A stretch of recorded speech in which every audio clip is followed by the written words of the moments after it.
for the 10-year paper to settle between 1.1 or below 1. Below 1 has become north of 1.5. That in a sense has led to this kind of a sharp unwinding. Are we in for a day of respite after that ugly, brutal and cruel Friday? Reliance is off to a great start. Now remember, Reliance did not fall again on Friday. It did not crack the way how other stocks had cracked. So 2140 for Reliance, which frankly is not a bad start. I want to look at banks. Why? Because it's all about banks and it will be all about banks. The market breadth is near perfect. There's some news flow which came on IT-Pharma of the weekend. Let's look at that news flow and the impact of that news flow. But banks are making a comeback, especially Axis Bank. It's a combination of Axis Bank and ICICI Bank which broke the back of the market. Today they both are looking decent. IT-Pharma is not off to the races despite that news. ICICI Bank is off to a decent start. The bank Nifty, after that bloodbath, ugly, cruel, gut-wrenching fall, is not really bouncing back like a spring. However, Pharma is looking strong, autos are looking decent, Reliance is holding beautifully, and the market breadth first 40-50 seconds into the trade, almost a minute into the trade, has not collapsed. So could it be a day where we may not see a lot of respite for banks, but the broader market is able to find its feet?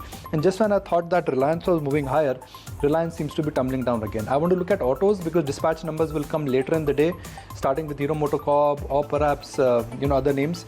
But autos again are not off to a great start. So more like a bounce, Aisha. I will not say anything beyond that. But for the moment, looking at the tone, texture, tonality, the market is off to a start which is in line with global markets. Nothing unique or specific about India so far.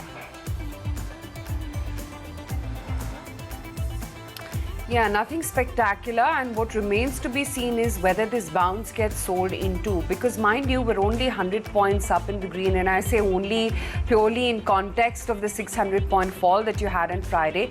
It's definitely a better day for the broader end of the market. You've got a very strong breadth with over 140 stocks standing to the advances. BHEL, ONGC, the texture of the market clearly remains same as was before the big fall on Friday. PSUs are taking over. You've also got a side of that of Motherson Sumi, which is holding up 3%, Ashok Leyland, which has made a smart move of about 3% as well, and Chola Finance, which is also holding well in trade.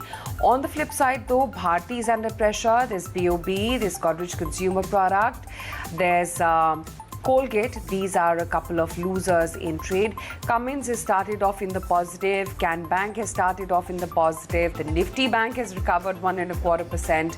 Apollo Hospitals a little bit tempered.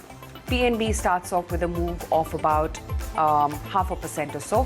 Naukri has had very good moves this Monday morning, 1.25% higher there, and Interglobe Aviation as well, 1.25% uptick there as well.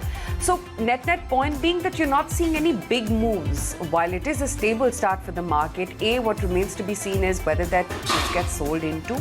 And besides that, ONGC holding up 3%, Chola Finance, Ashok Leyland, Motherson Sumi, all less than 3%. So no big massive moves in that sense, purely in context of the kind of sharp